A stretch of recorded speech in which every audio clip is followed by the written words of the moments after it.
financial reports, Kunle Alio is my name. Nigerians have expressed concern over another hike in the price of cooking gas, with a kilogram now selling for as high as 1,500 naira in some parts of the country.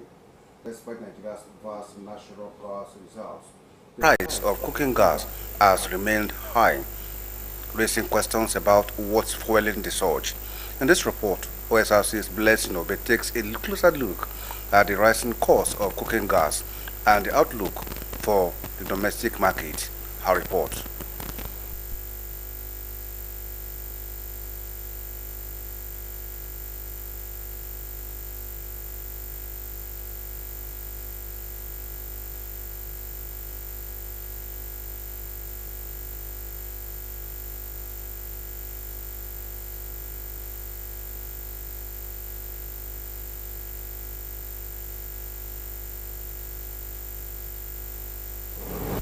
We sincerely apologize for that mix-up. Nigeria has faced numerous high-profile forgery scandals, particularly in politics and public service, where officials with questionable integrity often prioritize personal gain over national interest. Recent allegations against former Minister of Innovation, Science and Technology, Uche Nnaji, regarding forged academic credentials have sparked heated debate, with many calling for his prosecution despite his resignation. Joy Pius now completes the story. Certificate forgery remains a persistent challenge in many societies, especially in developing nations. With an increasing number of positions requiring academic certificates as proof of expertise, they have become essential for securing jobs or public office.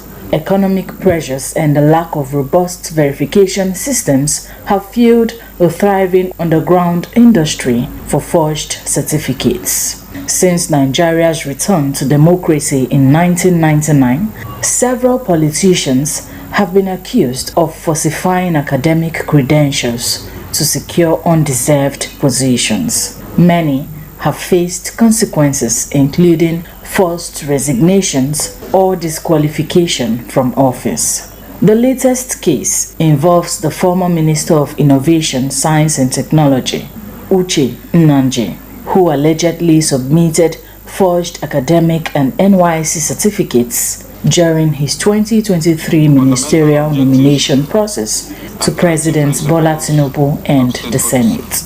This act, widely criticized as a desperate bid for power, has raised questions about Nigeria's moral standards and the integrity of its public institutions. Despite multiple screening processes for public office holders, many wonder how individuals with forged credentials consistently evade detection. The scandal is uncalled for because, number one, there is no need of forging certificates, and somebody who has gotten to that level, forging certificates is a wrong signal to the society. However, I think it's not the first time of getting involved in those things. Are you getting what I'm saying? It's not the only person. Since there is no punishment for those who have done it, there is a lot of scapegoat. And this is to tell us that Nigerians too much believe in paper qualification, and which is wrong. If this thing has been based on merit, that means it shows the caliber of your output before you are appointed. There will be no need of forging certificates in one way or the other. So, by and large, it's one of the problems that this country must face. Legal practitioner Philip Opla explained that Nigeria's Criminal Code Act outlaws forgery, prescribing various jail terms upon conviction, depending on the offense severity. The minister that will be appointed must have equivalent qualification with that of the National Assembly. And before such minister will assume office, he must go through various screening, ranging from security screening to Senate screening and the affirmation of such uh, ministerial position by the Senate. However, all this because of corruption and many other issues which equally border on corruption is what makes this makes the transparency not to be too stringent, and as such we still find hoodlums finding themselves to a high office like that of a ministerial office even without the qualification. The criminal code section 463 has stipulated the punishment for forgery, and it is equally encapsulated in the penal code. Be that as it may, resigning from an office does not bar anyone from being prosecuted for any crime, but the Nigeria has a system. The issue of being above the law and many other things always come into play. However, if it is like the Western world where the law must take the course, after resignation he has to submit himself to the police for investigation and then possibly prosecution of such matter. So resignation does not bar him from being prosecuted. Uche Nnaji has resigned as Minister of Innovation, Science and Technology amid these allegations. However, Nigerians insist that resignation does not absolve him of potential criminal liability. Joy Pius, Osrc News. 200 women farmers have benefited from a capacity building training on urban agriculture under the leadership of Governor Loki Ayedatiwa. Flagging off the program, Commissioner for Women Affairs and Social Development, Dr. Sheung Samaye, said the gesture is part of the governor's strategy to enhance food sustainability and empower women economically. Omoni Olambeji has details. Home gardening for such crops as pepper, tomato, and vegetables, alongside poultry, rabbit rearing, fishery, and piggery management are among the areas of training which 200 women underwent to help sustain their households and improve food availability. Resource persons, including Esther Ajayi, took participants through the rudiments of planting, introducing basic techniques for better yield.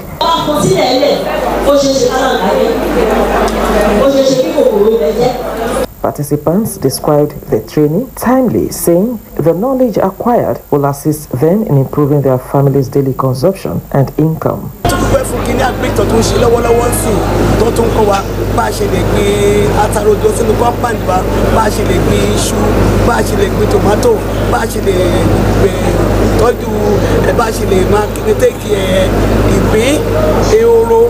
mo dúpẹ́ lọ́wọ́ gómìnà wa ọlọ́lá wa mo tún dúpẹ́ lọ́wọ́ lọ́rẹ́bù wa kọmíṣánná wa fún tó ń ṣe gan fún wa gẹ́gẹ́ bí àwọn obìnrin Ondo State. Because my coming down, when I saw the things they want to train us on, so I think there are things, if they are being put in place, if they are being done, it can, at least it can improve my life, and it can give me the grace to assist my home. Commissioner for Agriculture and Forestry, represented by the Director, Animal Husbandry Services, Folushoju, noted that the women would also be trained on professional farming methods to ensure efficiency and productivity. The training is about urban agriculture, what you can do in your environment within the urban area. You know, we have crop, we have fisheries, we have livestock, and you know, you can do all this within the confinements of your house. But there are some levels that you can, for instance, if you are talking about animal husbandry, there are some things that you cannot even do within the environment. There are some limits that you must not exceed. Flagging off the project, Ondo State Commissioner for Women Affairs and Social Development, Seun Osamaye, maintained that the initiative aligns with Governor Lucky Aiyedatiwa's vision for economic sustainability. She said the initiative aims to equip women with practical skills for sustainable urban agriculture and serve as an alternative source of income. Dr. Osamaye urged participants to maximize the opportunity towards ensuring food sufficiency in the state. There are several ways of women through which they can get involved in smart farming and even bag farming through crop productions, through poultry and even animal rearance in their homes without breaking the banks. Some of them usually say, how do we start? It requires a lot of money. So we are telling them that no, you don't have to wait till you have a lot of money to make more money. So that is the essence of the training. We have brought in experts to train them, to teach them, and just as we know our government, after trainings, of course, they will be empowered. Earlier, Dr. Osamaye presented an industrial grinding machine, one of the empowerment tools from the Renewed Hope Initiative, to a mother of twins whose husband had absconded. The gesture, alongside other incentives, underscores the administration's commitment to supporting vulnerable women across the state. Omoriola Mbiji, Osrc News. The construction of Oyanlogbolem Shagari flyover on the Ilesha-Akure Expressway in Akure, Ondo State, is making feasible progress with the ongoing casting and placement of pre-stressed beams, making a major milestone in the project. According to residents and road users, the project represents a significant breakthrough for Akure, promising improved traffic management, safety, and urban connectivity. Our correspondent Abidemi Akindotoye has the details. The story of the Yarubulem Shagari flyover in Akure is one of determination and transformation in Ondo State's developmental journey. For years, the busy Ilesha-Akure Owo Expressway was notorious for traffic congestion and frequent accidents, a situation that caused daily frustration for motorists and sometimes cost lives. Now, the construction of this landmark bridge, the first flyover in Akure since Ondo State's creation in 1976, stands as a symbol of progress, modern urban renewal, and government's commitment to infrastructural growth. Following the temporary closure of the expressway on October 7, 2025, contractors intensified work on the casting and placement of pre-stressed beams at the Oyarubulem Shagari Irese section of the flyover. Security personnel were on hand to ensure smooth movement and maintain order at diversion points, helping to manage traffic flow and prevent congestion during the operation.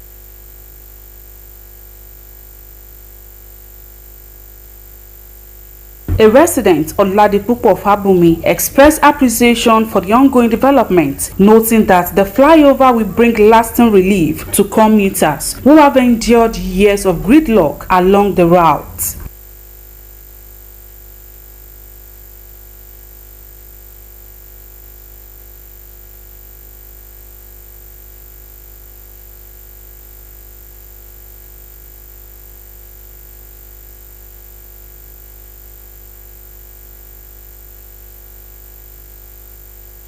Another resident, Adebola Agoy, praised not only the pace of work but also the favorable weather condition that has aided construction progress in recent weeks.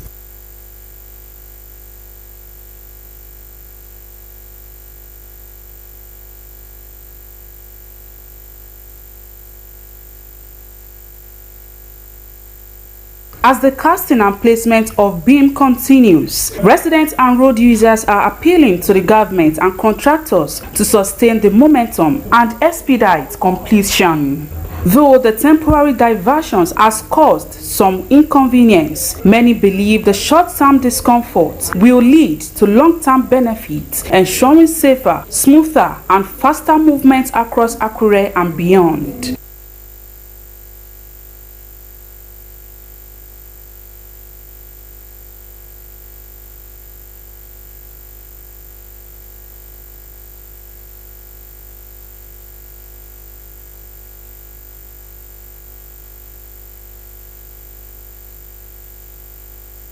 The Oyaru We now take our story on gas price, where Nigerians have expressed concern over another hike in the price of cooking gas, with a kilogram now selling for as high as 1,500 naira in some parts of the country. Despite Nigeria's vast natural gas reserve, the price of cooking gas has remained high, raising questions about what's fueling the surge. In this report, Osrc's Blessing Obe takes a closer look at the rising cost of cooking gas and the outlook of the domestic market. Her report.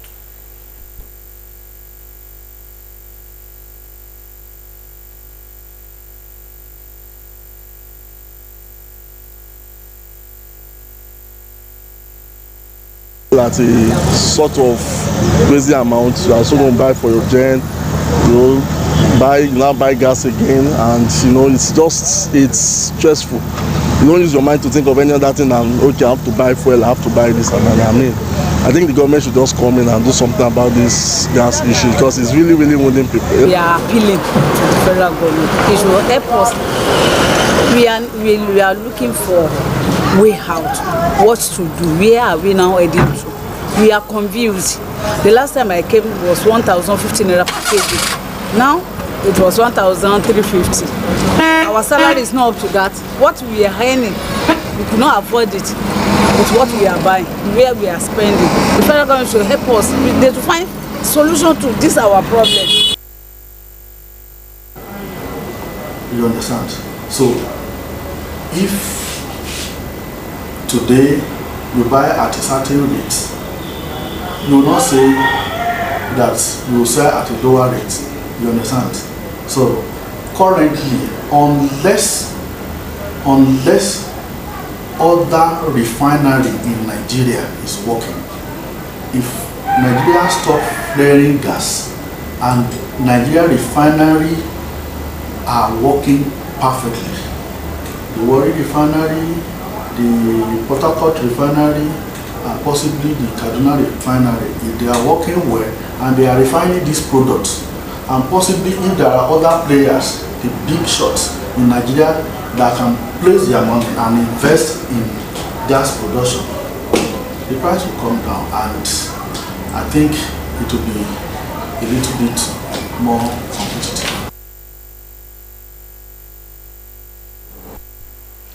Ondo State government has reiterated its commitment to youth development and grassroots sport development as preparations heighten for the Odatiwa football competition. At a press conference held in Akure, the Commissioner for Youth and Sports Development, Henry Omoyofumi, outlined government plans and modalities for the tournament aimed at discovering young talent across the state.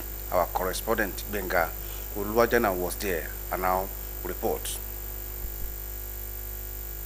The atmosphere was lively and filled with excitement at the Ministry of Youth and Sports Development as stakeholders, players, and sport enthusiasts gathered for the official press briefing on the Odatiwa football competition.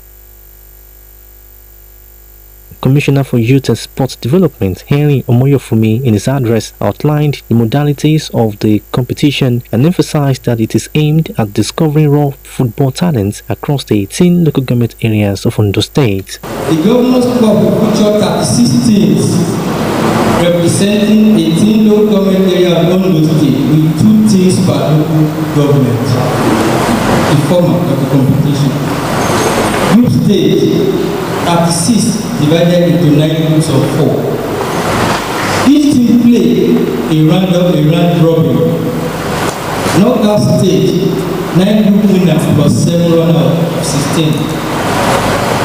Quarter-final, semi-final, and final. He commended Governor Lucky Ayedatiwa for his unwavering support for sports development, assuring that the competition will be transparent, well organized, and rewarding for participating teams. Beyond football, this competition is a celebration of unity and cultural identity. We believe that sport have the power to bring people together, irrespective of background, tribes, and belief. As our youth play side by side, representing their local government with pride, they remind us that we are one Ondo family, united by purpose and passion. Each match will serve as a symbol of peace, discipline, and mutual respect.